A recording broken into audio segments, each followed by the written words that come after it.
అందరికీ నమస్కారం అండి. శ్రీ గురు చరిత్ర అధ్యాయం 7. శ్రీ గణేశాయ నమః, శ్రీ సరస్వత్యై నమః, శ్రీ గురుభ్యో నమః. నామధారకుడు సిద్ధయోగికి నమస్కరించి, స్వామి, ఈ గోకర్ణ క్షేత్ర మహిమ ఇంకొంచెం విపులంగా వివరించండి అని అడిగారు. మన దేశంలో ఎన్నో పుణ్యతీర్థాలు ఉండగా శ్రీపాదస్వామి ఈ క్షేత్రాన్నే ఎందుకు ఆశ్రయించారో చెప్పండి అని వేడుకున్నాడు. అప్పుడు సిద్ధయోగి ఇలా చెప్పారు. పూర్వము ఇక్ష్వాకు వంశంలో మిత్రసహుడు అనే పేరు గల రాజు వేదమార్గ తత్పరుడై రాజ్యాన్ని ధర్మంగా పాలిస్తుండేవారు. ఒకనాడతడు అడవికి పోయి క్రూర జంతువులను వేటాడుతూ ఒకచోట భయంకరమైన ఒక రాక్షసుణ్ణి చూచాడు. రాజు అతని మీద బాణాలు వేయడంతో ఆ రాక్షసుడు నేలకూలి ప్రాణాలు విడుస్తూ తన సోదరుని పిలిచి రాజుపై ప్రతీకారం తీర్చుకోమని ఆదేశించాడు. అతని సోదరుడు తన రాక్షస మాయ చేత ఒక సామాన్య మానవ రూపంలో రాజు వద్దకొచ్చి ఎంతో వినయంతో అతనికి సేవ చేయసాగాడు. ఒకరోజు ఆ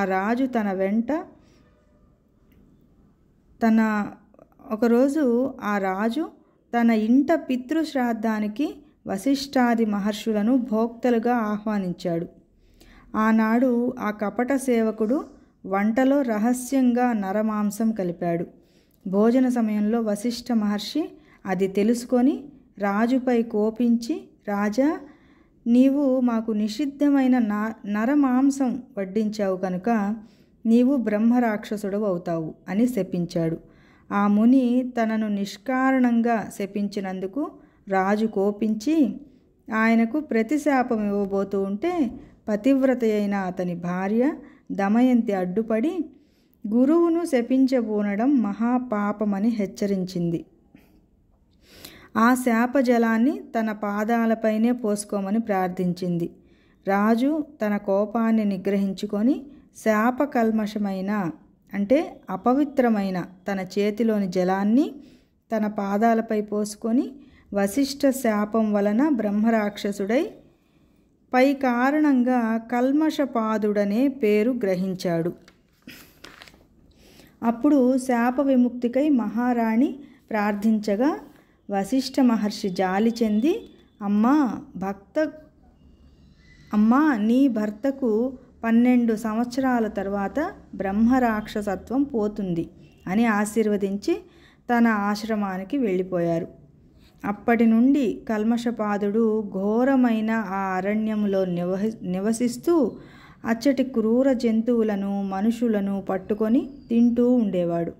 అతని బ్రహ్మరాక్షస రూపం ఛాయలాగా అతనినెప్పుడు వెంటాడుతుండేది. ఒకసారి అతడొక బ్రాహ్మణ శ్రేష్ఠుని చంపి తిన్నాడు.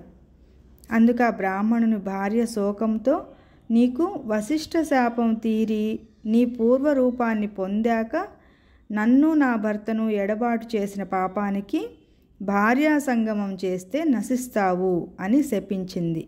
కొంతకాలానికి వశిష్ఠ శాపం వలన విముక్తుడైన రాజు తన నగరంలో ప్రవేశించాడు. అతని రాకకై భార్య ఎంతో ఆతృతతో ఎదురు చూస్తున్నది. ఆమెను చూస్తూనే రాజు కన్నీటితో తనకు క్రొత్తగా సంక్రమించిన బ్రాహ్మణ పత్ని శాపం గురించి చెప్పాడు. భార్యాభర్తలిద్దరూ ఖిన్నులై ఆ శాప విముక్తికై తీర్థయాత్రలు చేయసాగారు. మార్గం మధ్యలో వారు గౌతమ మహర్షిని దర్శించి తమ విషాద గాథను విన్నవించుకున్నాడు. అది విని జాలి చెందిన గౌతమ మహర్షి, రాజా, భయపడవద్దు, పాపాలన్నింటినీ పారద్రోలి అభీష్టాలనిచ్చే పవిత్రమైన గోకర్ణ క్షేత్రం ఉండగా బ్రహ్మహత్యా పాతకము నిన్నేమీ చేయగలదు. ఆ క్షేత్రంలోని నీరంతా పుణ్యతీర్థమే. అక్కడ శిలలన్నీ శివలింగాలే. ఆ పవిత్ర క్షేత్రంలో మానవులకు పొందరానిదేమున్నది? ఆ క్షేత్ర మహత్యాన్ని తెలిపే విషయం ఒకటి నేనిక్కడ చూసినది చెబుతాను. ఆ క్షేత్రంలో మరణించిన ఒక చండాల స్త్రీని కైలాసానికి తీసుకుపోవడానికై శివకింకరులు వచ్చారు. వారిని అడగ్గా వారిలా చెప్పారు. పూర్వము ఈమె సౌదామిని అనే అందమైన ఒక బ్రాహ్మణ కన్య.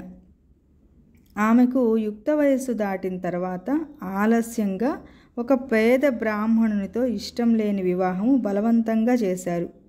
కొద్ది కాలానికే ఆమెకు పిల్లలు కలగక ముందే ఆ బ్రాహ్మణుడు మరణించాడు. ఆమె కామవశం చేత ఒక కోమటి వాణిని ఉంచుకున్నది. జారత్వం ఎన్నటికీ దాగదు గదా. త్వరలోనే ఆ రహస్యం బంధువులందరికీ తెలిసి వారు ఆమెను వెలివేసి ప్రాయశ్చిత్తం చేసుకున్నారు. అప్పటి నుండి ఆమె నిర్భయంగా ఆ వైశ్యునితో జీవించనారంభించింది. అతని దుస్సాంగత్యంతో మద్యపానానికి కూడా అలవాటు పడింది. ఒకనాడు ఆమె కళ్ళు తాగిన మైకంలో ఆవు దూడనొకదానిని మేక అనుకొని చంపి దాని తలను మరునాటికని దాచి మిగిలిన దేహాన్ని వండుకొని భుజించింది. మరునాడు విటుడు రాగానే ఆమె వంట చేయబోయి ఆవు దూడ శిరస్సును చూచి నిజాన్ని కప్పిపుచ్చుతూ, అయ్యయ్యో, ఆవు దూడను పులి తినిపోయింది అని వలవలా ఏడ్చింది. ఆమె ఇటువంటి పాపాలు అనేకం చేసి నరకంలో శిక్షలు అనుభవించి కర్మశేషం వలన ఈ జన్మను పొందింది. ఈ జన్మలో ఆమె పుట్టుగ్రుడ్డి కుష్ఠురోగి అయి కొంతకాలం తన తల్లిదండ్రుల చేత పోషించబడింది. వారు మరణించాక దిక్కులేక ఆకలితో అలమటిస్తూ ఒక శివరాత్రి నాడు అందరినీ భిక్ష కోసం యాచించింది. ఆనాడు అన్నం ఎవరూ వండరు కనుక ఆమె చేతిలో కొద్ది మారేడు దళాలు మాత్రం ఉంచారు. అవి తినడానికి పనికిరావని తలచి ఆమె వాటన్నింటినీ జార విడిచింది. ఆ జారిన బిల్వమంతా ఒక శివలింగం మీద పడింది. అదే ఆమె చేసిన శివపూజ. ఆ రోజంతా తిండి లభించనందువలన ఆ రాత్రి ఆమెకు నిద్ర రాలేదు. ఈ విధంగా ఆమె ఉపవాసము, జాగరణ కూడా చేసినట్లయింది. ఆ రోజంతా ఆమె శివనామ సంకీర్తనం విన్నది. తెలియక చేసిన ఆ వ్రతం వలన ఈమె పుణ్యాత్మురాలైంది. ఇప్పుడు ఈమెను కైలాసానికి తీసుకురమ్మని మమ్ములను శంకరుడు పంపాడు అని చెప్పారు. అప్పుడు ఆ శివదూతలు ఆమె మృతదేహంపై అమృతం చల్లి దేవ విమానం మీద ఆమెను కైలాసానికి తీసుకువెళ్ళారు. అబుద్ధిపూర్వకంగా చేసిన ఆమె వ్రతానికే ఇంతటి ఫలితం ఉంటే ఇక మీరు బుద్ధిపూర్వకంగా చేసిన దాని ఫలితము చెప్పతరమా? కనుక ఓ రాజా, నీవు గోకర్ణ క్షేత్రానికి వెళ్ళి మహాబలేశ్వరుని సేవించు, బ్రాహ్మణి శాపం నుండి విముక్తుడవుతావు అని గౌతమ మహర్షి ఆ క్షేత్ర మహాత్మ్యాన్ని ఇంకా ఇలా వివరించారు. గోకర్ణమంతటి పవిత్ర క్షేత్రం ఇంకొకటి లేదు. మిగిలిన క్షేత్రాలన్నీ చంద్రుడు, నక్షత్రాల వంటివనుకుంటే గోకర్ణము పాపమనే కారు చీకట్లను నశింపచేసే సూర్యుని వంటిది. ఆ క్షేత్ర దర్శనము, స్మరణముల వలన కూడా సర్వ పాపాలు నశిస్తాయి. అక్కడ ఇంద్రాది దేవతలందరూ తపస్సు చేసి శివానుగ్రహం వలన తమ అభీష్టాలు పొందారు.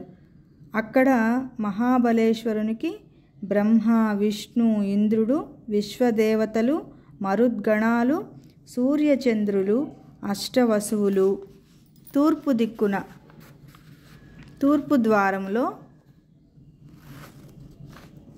ద్వారంలోనూ యమధర్మరాజు, చిత్రగుప్తుడు, అగ్నిదేవుడు, ఏకాదశ రుద్రులు, పితృదేవతలు దక్షిణ ద్వారంలోనూ, వరుణుడు మొదలైన దేవతలు పడమటి ద్వారంలోనూ, కుబేరుడు, భద్రకాళి, వాయుదేవుడు, సప్తమాతృకలు ఉత్తర ద్వారంలోనూ, విశ్వావసువు, చిత్రరథుడు మొదలైన గంధర్వులు నిత్యము నిలిచి ఆయనను ఉపాసిస్తుంటారు.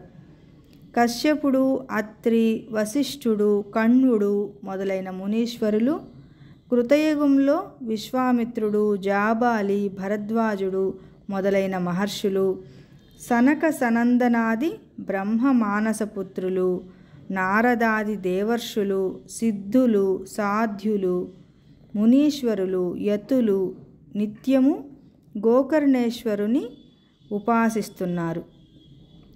రావణుడు మొదలగు రాక్షసులు కూడా ఆ క్షేత్రంలో తపస్సు చేసి శివుని నుండి వరాలు పొందారు.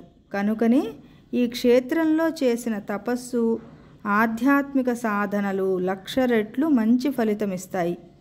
అప్పుడు ఆ రాజు భార్యా సమేతంగా గోకర్ణం వెళ్ళి మహాబలేశ్వరుని సేవించి శాప విముక్తుడయ్యాడు. కనుక ఓ నామధారక, ఎందరో సజ్జనులకు ఆశ్రయమైన గోకర్ణ క్షేత్రం వారి తపస్సు చేత ఇదివరకే పరమ పవిత్రమైంది. అందుకే గణపతి అక్కడ శివలింగాన్ని స్థాపించడం కూడా జరిగింది. అందుకే సాధు జీవనుడైన శ్రీపాదస్వామి కూడా ఆ క్షేత్రాన్ని దర్శించి అక్కడ 3 సంవత్సరాలుండి ఆ క్షేత్ర మహత్యాన్ని పునరుద్ధరించారు. తరువాత ఆయన కృష్ణా తీరంలోని కురువపురానికి వెళ్ళి అక్కడ తమ స్థూల రూపాన్ని మరుగుపరిచారు. శ్రీ దత్తాయ గురవే నమః. శ్రీపాద శ్రీవల్లభాయ నమః. శ్రీ నృసింహ సరస్వత్యై నమః. దిగంబరా దిగంబర శ్రీపాదవల్లభ దిగంబర, దిగంబరా దిగంబర అవధూత చింతన దిగంబర. జయ గురుదత్త. ధన్యవాదాలండి.